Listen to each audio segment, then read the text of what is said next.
right, we are good to go. So, my name is Snow. Welcome to the Social Engineering as a Career panel. I am joined by three fantastic panelists. I'm going to let them actually introduce themselves, and I'm going to talk a little bit about them from my perspective. So, let's start with Sharon at the end. Thank you, Snow. My name is Sharon Degrippo. I'm on Twitter at Sharon_IM.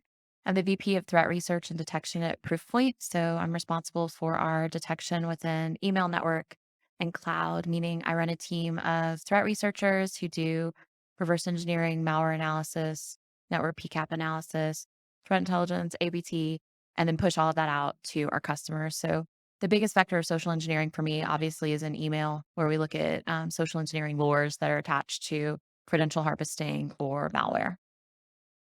Awesome. And then we have Anshul. Can everyone hear me?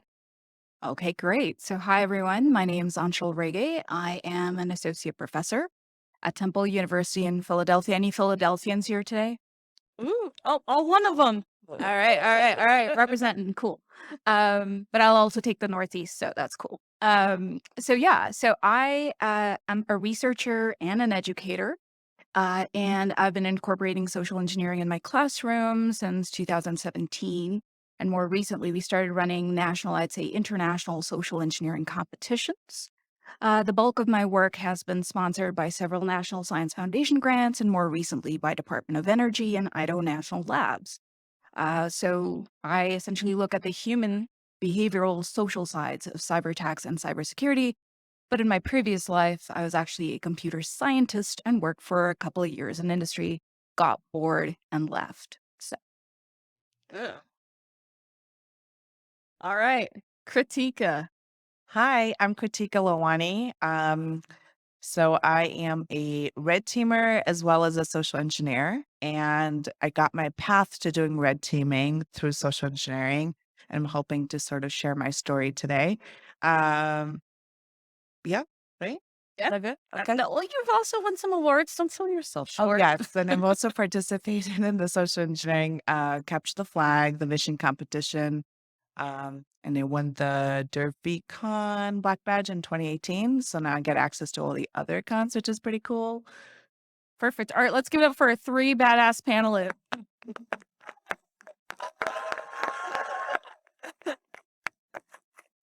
All right, so I'm going to tell you all now why I asked these three people, amazing people, to be on the panel. So, Sharon, so not only is she now lead this amazing team, in the past, she has also led red teams and led these kinds of assessments that had social engineering included.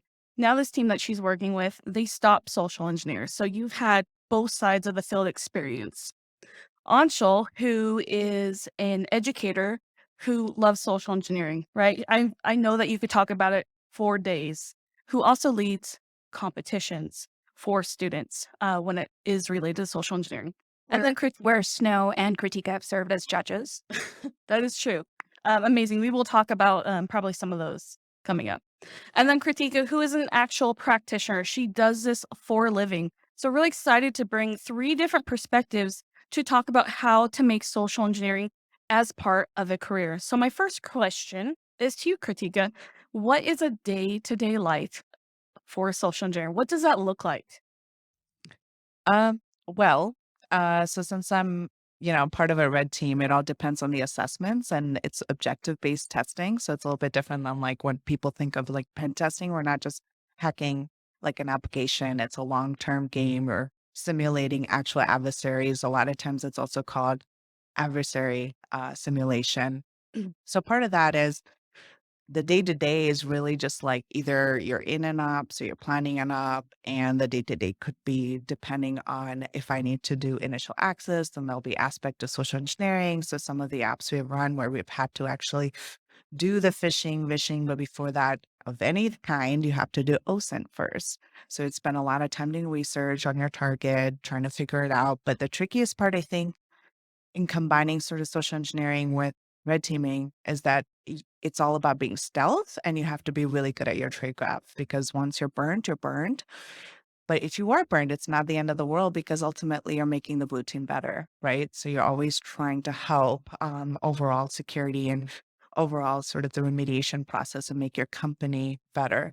So it's never like a loss. But from a red team perspective, I think if you just want to keep moving forward, like whether it's once you get the initial access, you want to move lateral movement to eventually gaining persistence and being in your environment for a long time.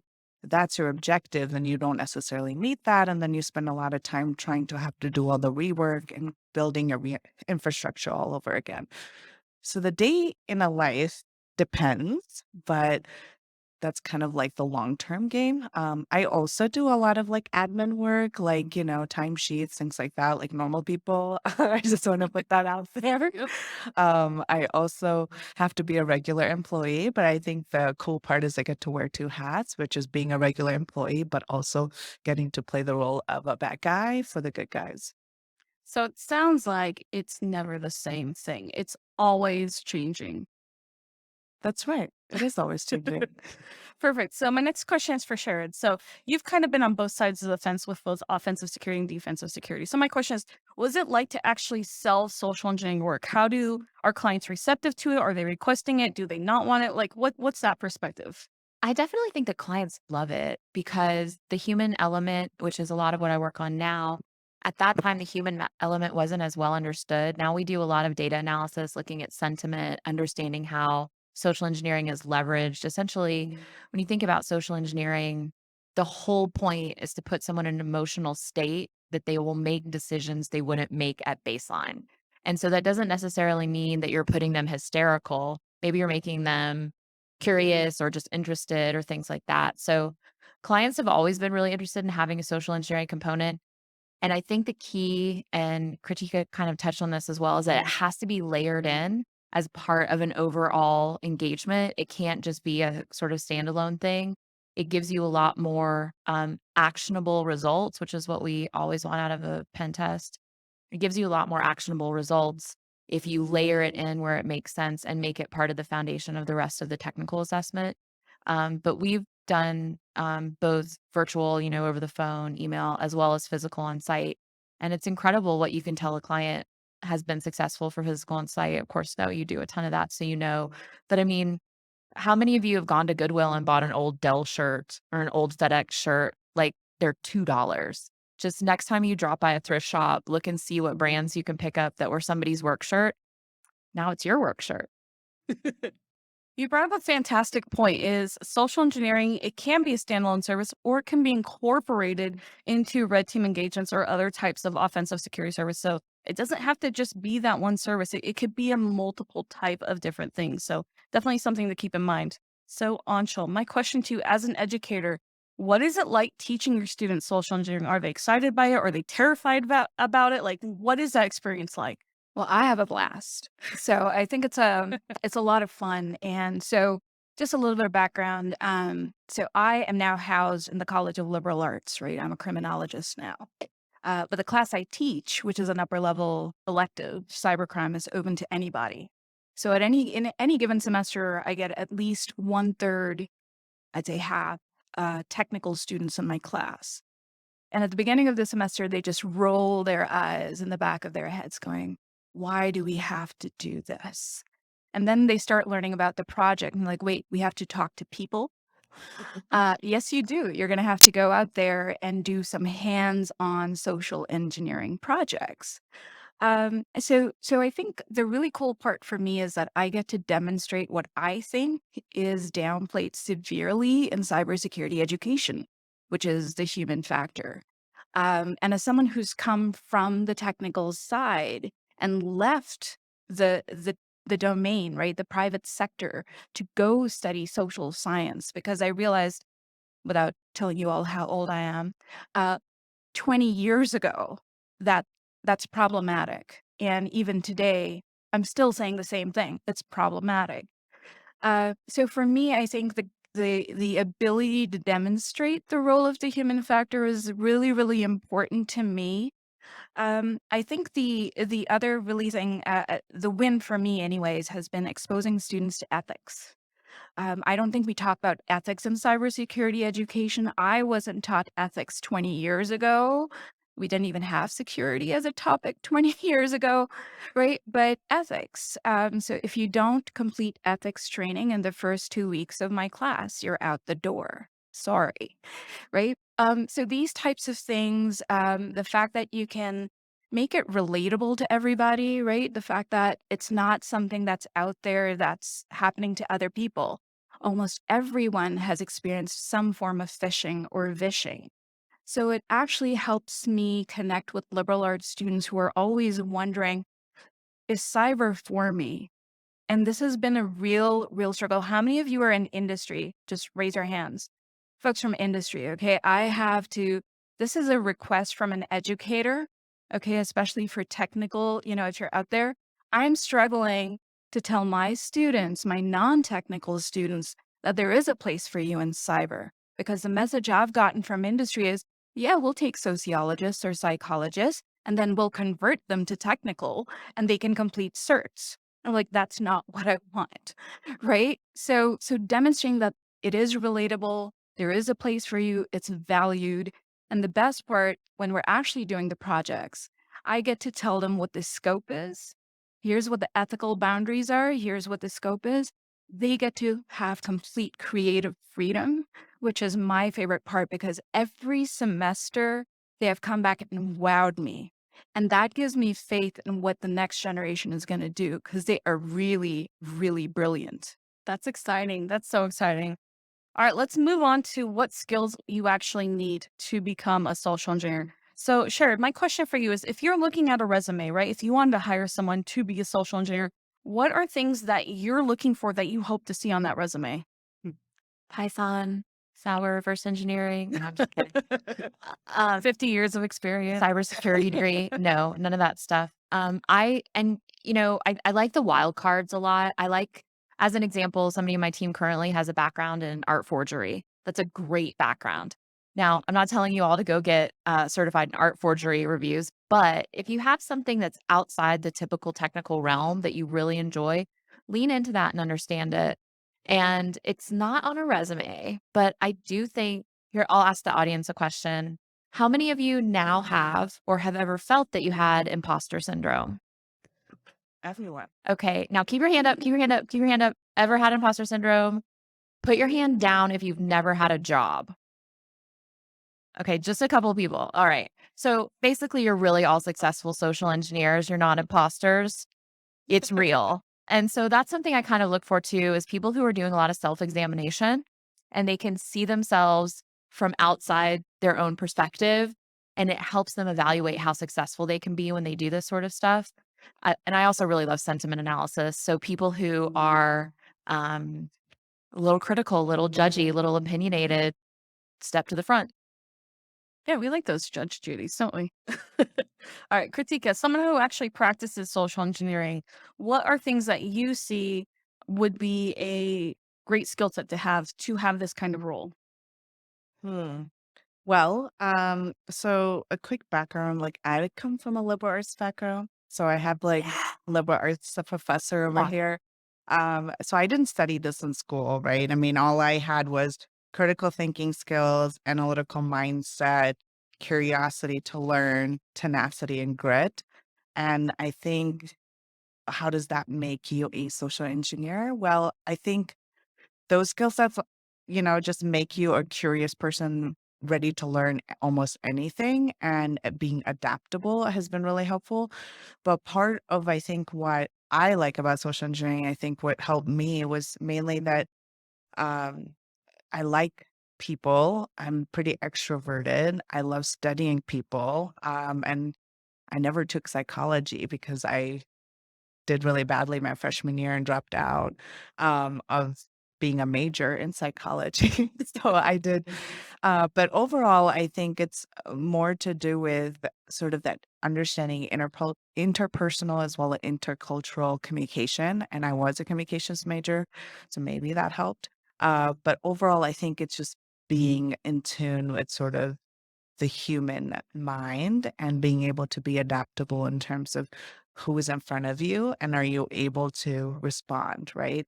Social cues, emotional intelligence, I think is really helpful as well. Yeah, that's perfect. So, Anshul, my question to you is from an academia point of view, all these skill sets that were just listed, do you think that we are doing a good job preparing students to come into maybe cybersecurity with some of these skills? Because these are soft skills we're talking about. These aren't technical. It's not Python, right? It's things like that. It's a soft skill. So do you think that we're actually doing a good job preparing people for these types of roles? Uh, I'm going to say it depends. That's a Uh, great answer. That's the consultant answer. It depends. that's my PC response. Yeah. Okay. So I think it depends. I think each discipline does offer some version of that, right? But the way I like to think about it, and Kritika touched on it, and sure, you touched on this, right? Is I view social engineering as truly an art or a research, right? So if you have done some form of research as a student, you have the skills that are translatable because you have done your literature review, your OSINT, right? You have designed data collection instruments, your pretext, right? You have gone out there and implemented your research. You have actually gone out and done the pen test or whatever it is, right? You have now connected it all together, your OSINT, your pretext, all of that comes together. Can you manage a project, right?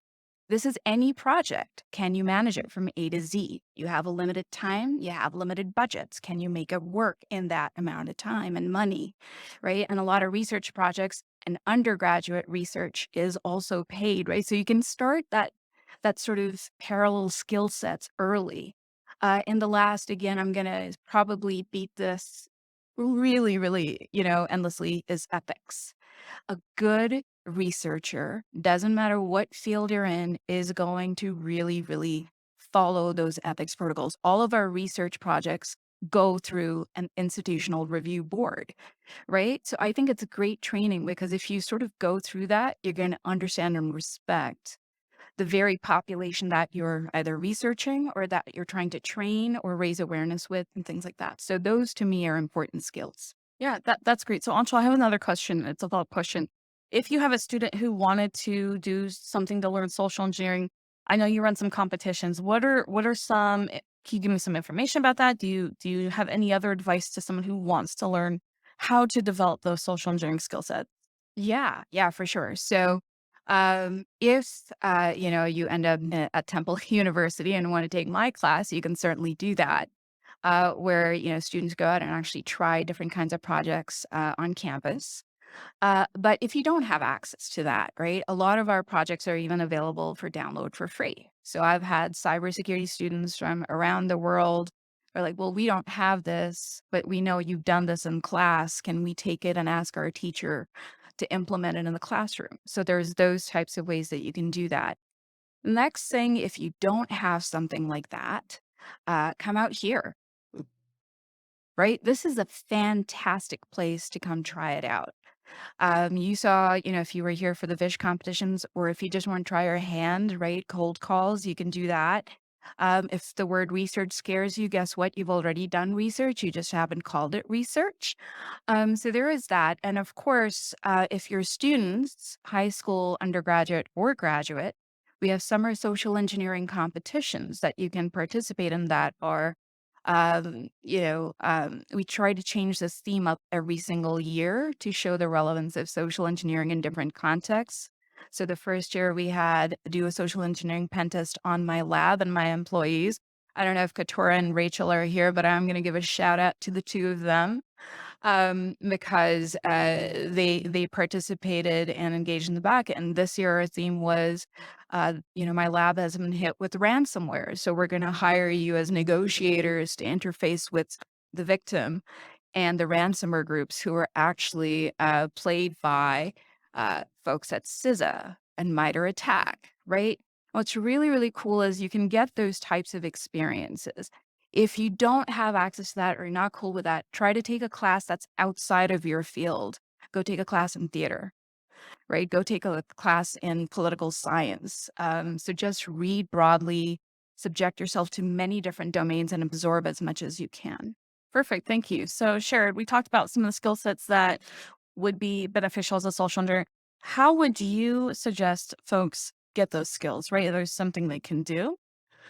There's a lot of opportunities. I think Anshul touched on a lot of them, but anybody ever take an improv class?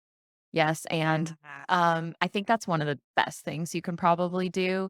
It gives you, or any kind of theater capability, it gives you the opportunity to think on your feet, which if you watch some of the live calls here, you can tell who's good at thinking on their feet and who's sort of like, You have to be able to do that and pivot really quickly. And maybe just kind of a personal hot take, get really comfortable with absurdism. Get really comfortable just saying something, seeing where it goes. That can really help you mess around with your friends, troll a little bit in real life, kind of get yourself comfortable not being exactly who you are. And the more you can control that and lean into that, the better things will go for you. But I think the number one thing that you should do probably is go to an improv class. Go to the Wednesday night 6 o'clock improv class for a couple weeks. I completely agree. Such a great skill set to have as a social engineer. So when we're talking about social engineering, a lot of it is soft skills. However, as something Kritika mentioned, she does a lot of red teaming. So social engineering is a part of a bigger project. So Kritika, I'm curious, what can people do to learn more of the technical side of things, as it still relates to social engineering, but what are things that they should be going out and getting skill sets for? Yeah, sure. So I mean, I just went the cert route. I just started looking through and saying, well, what do I need? And then I started actually before being in the offensive security world, I was in incident response. So I actually started before that. I started in cyber threat intel because I had no technical background, and then from there went to incident handling, and I got my SANS GCIH, so incident handling certification. So then from there, started diving really deep into the technical. And then I just started cranking out. I got my G Pen, which is a pen testing cert, to then starting to like becoming more of a purple teamer because I was interested in catching the red team and working with them. And then eventually got really interested in wanting to just do more of the technical side. So I spent a lot of time studying really. And then, currently looking at the certified red team operator. So it's a lot of work, but I think you can do that as well as you have the hands-on training at work. So it's working on the tools, understanding different types of things. So open source is really helpful. That's what I liked in the offensive security world. There's always tools, whether, like things like Nmap and stuff are pretty normal, but in terms of just like even realizing, things that people are developing on the fly and using that and then being able to use it in house is really helpful as well. So just immersing yourself, really. Perfect. So we talked about some skill sets that we need. We talked about how to get some of those skill sets. Now I'm going to move on to the part that sucks about social engineering is the nerves. It is terrifying. I'm not going to lie. I have broken into over 130 buildings and not once have I not had my hands sweat, my knees weak, mom spaghetti, the whole 9 yards. So my question to Kritika is someone who does social engineering, do you get nervous? And if so, what do you do to get past those nerves? So I get nervous, but I think preparation's everything. Um, so here's the thing. I'm an extrovert. So I think I have overconfidence because I think I can talk my way through stuff. And that's really bad as a social engineer because like I said, if I'm also a red teamer, I don't want to blow my cover because burning would be bad. So based on that, I think preparation. So one thing introverts are really good at is they prepare, prepare, prepare. So that's kind of what I channel. I prepare. So you pretext, which is basically you do your OSINT, then you do your pretexting, which is a believable story that you're going to be, and then you pretend to be an actor. You play the role of that actor. And when you're playing in that role, you don't get nervous because you embody that role. I mean, we have so many great actors. I'm not winning an Oscar for this, but as long as I can make the other person believe that for like 5 minutes and I can get my bypass through, that's great. And even for physical security, same thing. You're playing a role. If I'm, dressing up as a janitor or as a cleaning lady, which I have done in the past, then so be it. But at the same time, clipboards really work. You're playing a role and you dress up. And I think that was really cool with this year's competition, the Vishing. If you saw people actually dress up, they felt more like their character and they were able to actually do the calls a lot more fluidly. So when you play a role, you embody that and then it's not that scary. So method acting and preparing helps get past those nerves. So yeah, I agree. It still is nervous though. Like still. All right, Sharon. If you have someone on your team who's about to go out and do some type of social engineering engagement and they are nervous, how do you help them cope with that? Right? How do you get them over those nerves? Well, I have a lesson learned from that for sure. Especially if you're traveling, if you're in a consulting role, check your luggage, make sure you don't have any guns, make sure you don't have anything that you're not supposed to have, make sure you know the local laws of where you're going, and don't have contraband on you of any kind, whether it's weapons, drugs. That was rough. So I think that talking to people and making them really feel like, look, and recommend you think about this in your entire life. Know your out. Know your exit.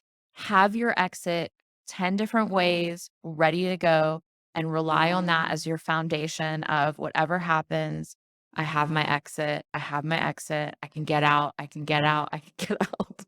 So, really helping people understand foundationally, like to their core, what the exit is and how they can basically press the red button to get out. Whether that's like she said, like, burning your infrastructure or burning your cover or whatever, or just knowing like fake sick, go to the bathroom. Like whatever it is, make sure that you have that out because there's nothing more powerful than knowing when you're going into a situation that your end state is going to safely be back out.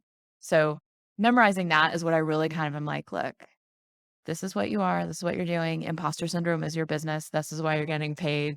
This is how you get out. Perfect. I completely agree. So I want to move on to one more section, and then I want to open up for Q&A. I'm expecting you all to have 100 questions, right? All right, I'm expecting 100 questions. All right. So my first question, I want some tips from my panel. So my first question is to Anchal. So if you had a student that came up to you and said, I want to become a professional social engineer, Yeah. what would you suggest to them? Good Uh, luck. a couple of things, and I'm biased as an academic. I'm going to start by telling them to just read. And there's a lot of excellent, excellent books that are out there. I mean, Snow and Critico, when we had last year's competition, you remember we came up with a giant list of these are books that we want students to read. So if anyone wants, that list, they've actually been generated by experts, right? So listen to podcasts, right? There's a lot of good podcasts out there too. So be sure to do that.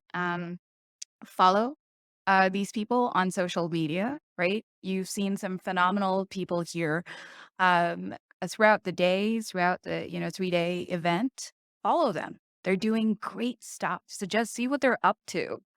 Um, I would also say, again, start coming out to events like this and just if you're not sure how to get in, just come observe. That's an important skill set, right? Is just observe and learn from mistakes and learn from successes. And then when you're ready, go ahead and try it in small amounts, right? If you're not ready to take on the big thing.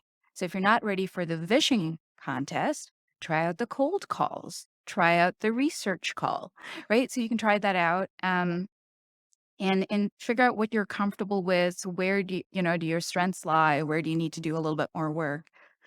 Network, network, network, network. I have 2 students that are out on the market that have dragged out here with me for the purposes of you're going on the market, go network. So definitely, I think doing that and just asking them, hey, how do I get in the field? So that's what I would tell students. Awesome. All right. So my next question is to Kritika. So if you were to start all over from scratch, Hmm. what would you do differently, or what would you do to fast pace your career as a red teamer and social engineer? Yeah, I think the fast-paced one is a good one because my journey was kind of long to get here. So I think I would probably, along with my liberal arts degree, probably would have focused a little bit more on the hard skills too. Like I probably would have um, started learning various different coding languages along with the various different languages I learned. Like learned Arabic, things like that, like actual linguistic languages. So I think that in combination would have helped. And along with not just the coding skills, but I think coding skills are just good for anyone at this point. Like I tell my brother, he's like in college right now, and he's like, oh, why would I need to code? And I was like, well, you need to code because that's the future, right? You want to be able to be independent and be able to just write your own software. It'll be cool. So I think that, and then along with that, the social engineering part, I don't know how that would have happened if I hadn't just participated in the fishing competition at DEF CON. I also took a bunch of different training. So I think Snow Offensive had some really good training. Like it's like physical security thing. So those are good, like hands-on activities to learn. And that's only could do that like in places like this. So I think security cons would have been something I would have probably liked to have started attending a lot earlier in my life. Um, then I just would have been even more badass than I am now. Yeah. Perfect. All right, Sharon, I have twofold question. So, do you think you need to have a technical background to be a social engineer? And then, what are different roles within cybersecurity that still utilize social engineering or at least a social engineering mindset? Sure. I think technical skills help you scale. So if you want to do social engineering at scale, you have to be able to push out campaigns at large volume. And that's really the reality of what the landscape looks like today. So if you want to make yourself 100-fold more effective, learn the technology that allows you to do that. I think a good place to start with that is just onesie twosie looking at email header and body analysis. Oh yeah. If you can view a header and understand where that comes from, you're really going to have a good skill there in looking for things that are spoofed, looking for things that have X originating IP, Nigeria. I'll tell you right now, it's bad right now. So thinking about that kind of stuff and getting a feel for how those vectors work is really helpful. Um, I do think social engineering is still used in a lot of places, specifically because we receive some kind of social engineering in our lives every day, for better or for worse. I mean, how many times have you gotten a text message telling you that they want to buy the property on 51 Hilltop Way? Everybody's gotten that property, right? Like they want to buy your property. You don't own that. That's social engineering you into stealing your money. And so I think that in order to stop it, we have to really understand it, which is a big part of what we do. But I think there's a lot of roles that you need those skills no matter what your end objective is. And if it's okay, can I give a resource? There's this book. It changed my life. It changed my life. Are you ready? It's called How to Make People Like You in 90 Seconds or Less. It's by Nicholas Boothman. It's about NLP, neuro-linguistic programming. It's about how to talk to people to change what they think about you and the world around them. It could change your life like it changed mine. Highly recommend it. Nicholas Boothman, How to Make People Like You in 90 Seconds or Less. It can be your social engineering Bible. I love that. I need to see more phones out. Like, I need this in your Amazon cart I'll right now. tweet it. I'll tweet a link to it, but you got to check out this book. It's like $10. Perfect. All right, so we are open for questions. So we have a mic over here. So please, any questions you have, please line up and ask our awesome panelists. We'll have a couple questions and then we'll why don't you shout one out really fast since someone's at the mic yet?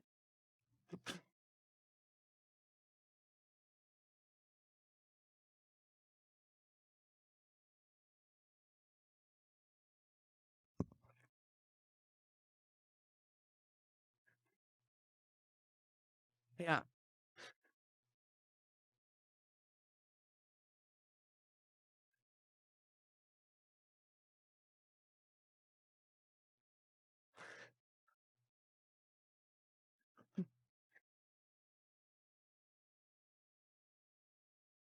Who, me?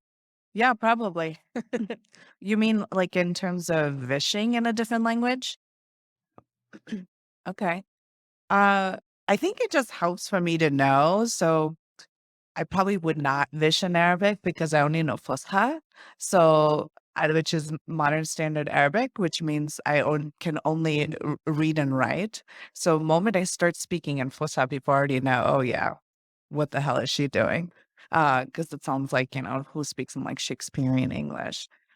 So I probably wouldn't, but I think um, if it's supposed to be like if I'm hacking somebody in that world, then I would make sure I have a diverse team and I would make sure that I have an actual native Arabic linguist on my team I can train to be a visher on my call. And then is that kind of what you were going after? Okay. Yeah, I would make sure that they know the language and then we would create a team like that.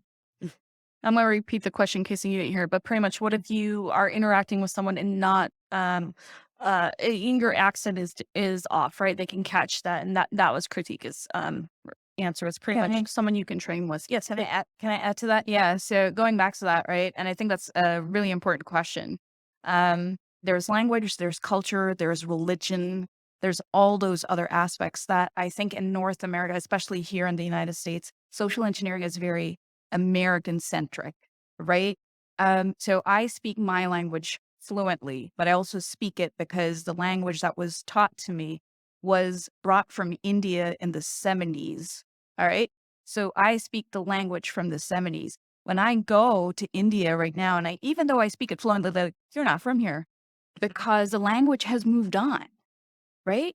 And there's colloquialism. You move from one part of, even the same state, move from one part to different part, they got their own flavor.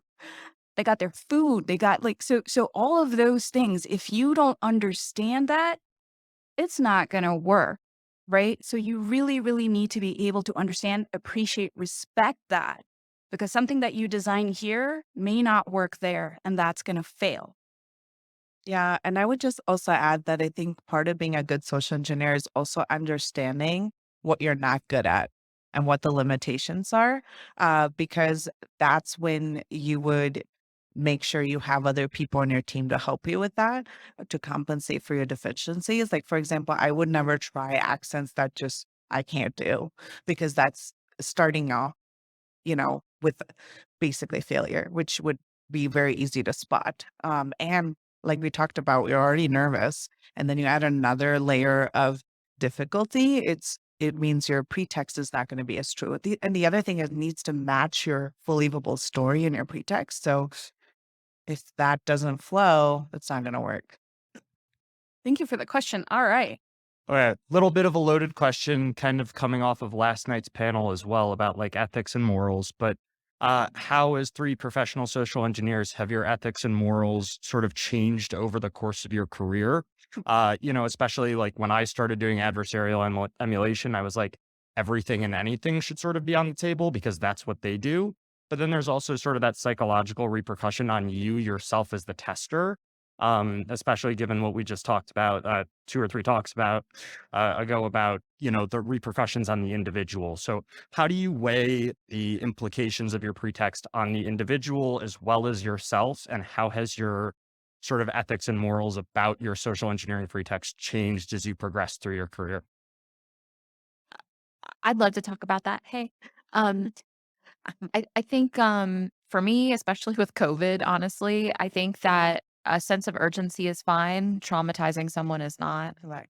And, as we've seen, I work a ton with credential phishing simulation. That's a big part of our life at work. And, it's okay to offer somebody a $200 gift card. It's not okay to say something about, a $25,000 bonus. It's about making sure that things are realistic and urgent, but not going to cause people to destroy their lives. We mostly are talking enterprise here. I don't really know a lot of applications of legitimate, honest social engineering that are not enterprise paid engagements or vendor sponsored type things. So it's like these are people's jobs. And ultimately, don't lose sight of the fact that we're trying to make their whole organization safer. We're not trying to have them like turn into a broken person with a piece of their soul missing. So I think that I completely agree with everybody else up here that the ethics and morals of this work is vitally important to continuing to do it to make it worthwhile. And yeah, I mean, I've really seen some of there have been big offenders. I won't name the domain registrar that really hurt some people with some of the simulations they did. But it's talking about people's livelihoods, and I just don't think that's appropriate. Yeah, I would just add that, yeah, you don't want to use negative pretexting. So fear, authority to a degree, but not like with the likelihood of like fear or fearing somebody out of their job, for example. Generally speaking, it doesn't really work very successfully in the long run. It may give you that initial, um, success, but overall it's bad. And staying away from that also makes you feel good. So when you talk about your own ethics and morals, when you don't use negative pretexting, kind of helps you sort of feel better and then less guilty. And then two, in terms of guilt, from my perspective, in terms of like the victim or the people that you are um, social engineering, I don't really feel that bad, mainly because you are here to help and you're helping security and you're helping them get better at security. So as long as there's that user awareness component along with the education, um, I sleep pretty well at night. Awesome. Thank you. And I'm going to add just one more thing to that. So, as an educator, when I remember this, I will never forget this. So, every time we want to do a social engineering project, it has to be vetted, even though it's a course project, not a research project. It still has to be vetted by the ethics board. So, I submitted my application, and usually they email you, and then this time they called me, right? And they said, "What are you doing?" Right? And so, I think when you have those types of checks in place, if you have those entities in place that you can check that with, but that was one component, right? And I remember when I was trying to design these, and I spoke to some professional social engineers, where some of the projects that they recommended just would never work in my space, right? They're like, oh, you can get your students to go to a bar and talk to 5 strangers and get 5 pieces of information. I can't do that, right? Like, I'm not going to send my students out to a bar to talk to, like, it's unethical. Plus, I'm dealing with a student population, right? So there's those types of things that I, as an educator, always have to think about. But then the students go out and they implement social engineering projects. They're like, I felt uncomfortable. I felt awkward. I didn't like lying. I didn't, right? But then they also do the responsible disclosure. Like, this was for class, blah, blah, blah, right? So I think at many different levels, you can sort of start having those conversations and not just doing like a one-time thing, right? So yes, you do an ethics training at the beginning of the semester, but then as you move through your projects, you're continuously having these conversations. That's important. Yeah, absolutely. Thank you, guys. Thank you. Thank you. All right, next question. Hi. So my question is a little bit of a thought experiment. And as well, I would like your opinion about it. So in ethics, in multiple fields, whether it's law or perhaps this, a lot of people have told me that you have to work in a gray area to get what you want. And I really don't like that. I think that you either work in the black or you work in the white, and the problems arise when you continuously work in the gray and you don't really know where you stand because you're always in the gray. So continuing kind of piggybacking on that question, if you know where you stand, whether you're doing something that is unethical, but it is something that a potential person from Nigeria would do, and it's in that box, in that boundary, versus something that is ethical, is that still, like, can you hold on to your morals and ethics to do your job without losing yourself? That's a good question. Who wants to take a stab at that one? I don't want to be glib, but I just don't think it's that hard. I mean, ultimately, you need to see what your end result is. And the end result is to improve the security posture of the organization. If you're doing that, you're on the right side of it. You're not here to traumatize anyone, but simulation is really important because it tests the defenses that we've put so much work into creating. If we don't test them, we're operating under an emperor's new clothes model, meaning we have no idea if our security is real. I know threat modeling is very, very popular. I don't really value it. I value actual data of what really happens. And that's the only way to get it. Ditto.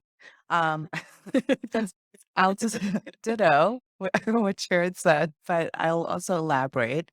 I think, if you stick to sort of the best practices of like, again, positive pre-texting, you know, you're not going to traumatize someone. And sometimes you do have to emulate adversaries, but you wouldn't necessarily maybe do the Nigerian way. You would take, so you could be that type level of an threat actor. So if you look at like how threat intel sort of puts the threat actor list. You have insider threat. You have if that's somebody rogue insider from the inside. You could have, nation state adversaries. So you use some of their tactics, but you're not exactly doing what they're doing because when you are emulating within your environment, you're using some of their tactics, but you're doing it in a better way because sometimes they're really bad at social engineering, if that makes sense. I mean, so I wouldn't have misspellinged emails, like in my phishing emails, I would spell correctly. And it's because it's mainly so that it's believable, but it's also something that you're training and ultimately you're training your team to be better at security. So it's easy to spot mistakes in an email and be like, oh yeah, that's a phishing email. But you know, one of the great things is like a nation state is probably going to be better at the sophistication level. So as a result, their phishing emails better not have any spelling mistakes. So then you are going to hide more in sort of the plain traffic and you're more likely to click. So if you don't test your users with that, we're doing them a disservice. So as a result, again, I sleep really well at night. I'm going to take a different response as an educator, right? So when I started doing social engineering projects in the classroom and then also the competitions, the biggest pushback that I got was, you're teaching students how to deceive. Isn't that ethically wrong? Right? And I have a lot of responses to this, right? The first one is, well, you can, again, right, depending on which side of the fence you're going to sit on. But my pushback to that has been, one, I think not talking about it is even more problematic. I agree. Right? Because it's already happening out there. And if we're training students ethical hacking, right, and we're celebrating technical competitions, why is this so different? And I think it is because it's scary, because you're hacking a human, right? And that makes it personal. But I think, again, not talking about it, not doing it is far riskier and more dangerous. And the second thing is, I'm sure we've all heard the phrase, the best defense is a good offense. So if you understand how they think, you're going to be a better designer and better defender. So thank you. Yeah, thank you so much. I noticed the line is growing and I apologize. We have to shut down very close to right after 7 because they're going to come in and set up for the party. I'm going to take 3 more questions, but I will have our awesome panelists hang out at the back and answer more questions. I am so sorry. It is getting late and these are fantastic questions too. Please, your question? I know I did. It was my fault. I jinxed it. All right, so I'll make this quick, but I'm a student at Roger Williams University in Rhode Island, and I'm studying cybersecurity networking. And I noticed that there's no phishing training for students at school, but there's mass amounts of training for staff. So I contacted one of the information security officers at my school. He's also a professor, and we figured out that we could do a campaign. We can send students phishing emails, trying to elicit different emotions. So like one of them would elicit like a fear reaction and one would be like an excitement reaction. But we're doing a bunch of them just for example. And I know you said something that we shouldn't use fear earlier, but I'm trying to write a proposal right now to give it to my ethics board at school. And how do I go about like doing that? Like how can I navigate that so I can get it approved? Okay, so I guess that's I can take that on. I think, first of all, studies like that have been done. So if you want, I can send some papers your way. Um, Secondly, I think if, are students going to be informed about this or no, right? It just Okay. be random. So maybe you, I don't know if anybody else on the panel has any thoughts, but if you and I can have a longer conversation about that offline. I'm happy to talk about that. Thank you. Good luck. Get them.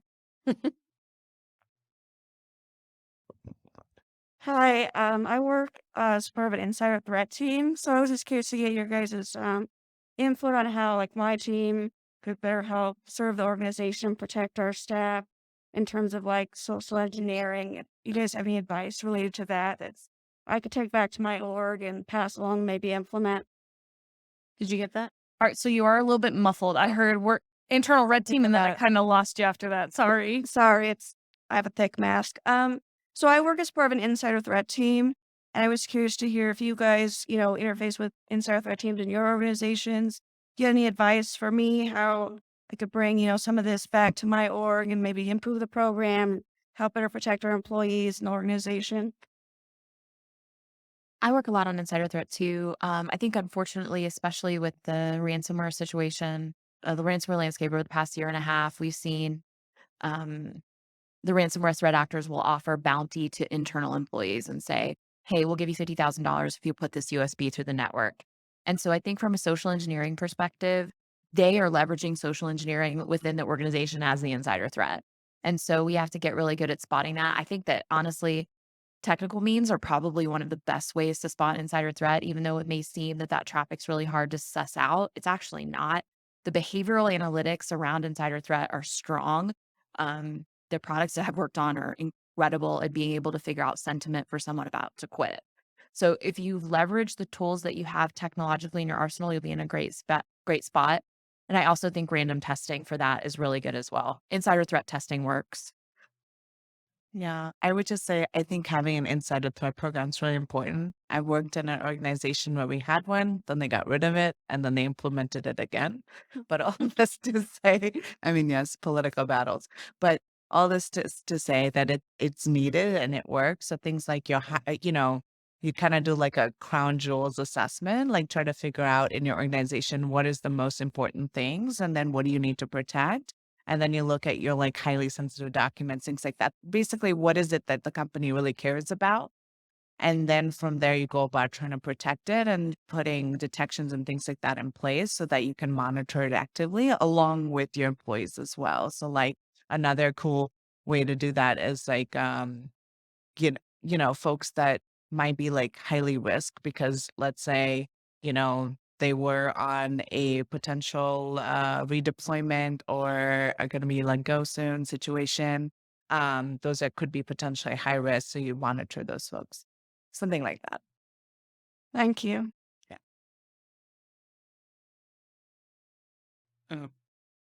Hi. I was just curious. So I don't do social engineering, but I was curious. I am very interested in it, and this is, I guess, a beginner question. I mean, I can talk to strangers and do all sorts of stuff like that, but how do I take it to the next level without feeling like I'm being uh, black hat or something like that? I mean, it feels very illicit when I think about trying to improve my skills. I have a good tip for that. Just like one easy thing is raise your hand if you know your astrological sign. Taurus, Capricorn. Yeah. That's a great place to start with people is what's your sign? You already did it. What's your birthday? Oh yeah, it's Taurus. I love a Taurus. They love naps and they're sleepy and they love to eat. That's true. Like getting that kind of stuff out of people, it's not evil. You're using it for kind of a fun conversation, but it also lets you test your skills a little bit, which I think is cool. So finding like pretexts that are sort of more fun, like what's your favorite cartoon? Why? And then start leading that into, oh, did you grow up somewhere? Where'd you grow up? Doing that kind of stuff, kind of when you know in your background that it's not really important information, but you're able to get it out. I think that's fun. Astrology is one of the best ways to social engineer people. I guess to append to that question, instead of like talking to individuals, like specifically like companies or stuff like that's where I'm curious about the line as well. Like, I don't really understand. When we do engagements, we have contractual agreements with them that they understand what the engagement will look like. There's a statement of work. They usually have a project manager, and a lot of it's handled. In my experience, we did all of ours under our general counsel's office, so it was fully legally vetted for all of those engagements. That's fair enough. I guess the base question, I suppose, is how is someone supposed to make the jump into that sort of career if they're not able to even have those level of conversations with legal means?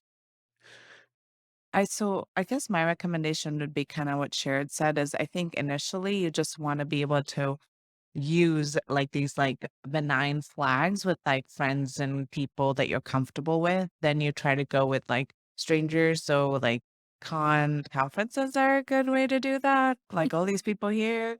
But it's also like focusing on things like building rapport initially, like those. So you go through all the social engineering principles and then you try to test them through benign ways. And you were asking about, well, how do I do this with companies? Well, all you're doing is literally using the same exact methodology. You're just changing the flags for like maybe what type of VPN do they have and things like that. Which honestly, if you really think about it, a lot of marketing associates do that for different companies, right? And you have retail folks that are doing research that will just cold call different companies just to get a sense of what they do, where they're located, how the buildings work.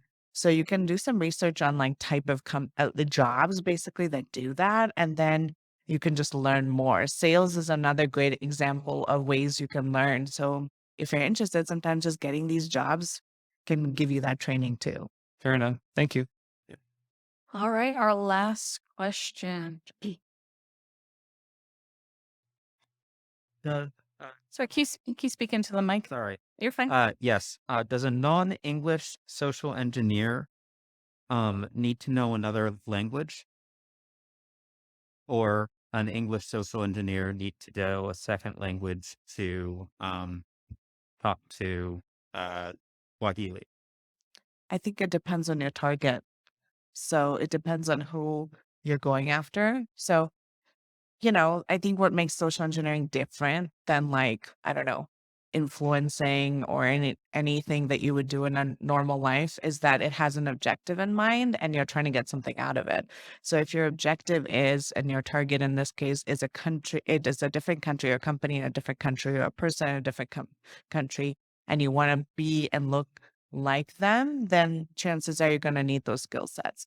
But if not, you don't need to. Then it could be the language you speak.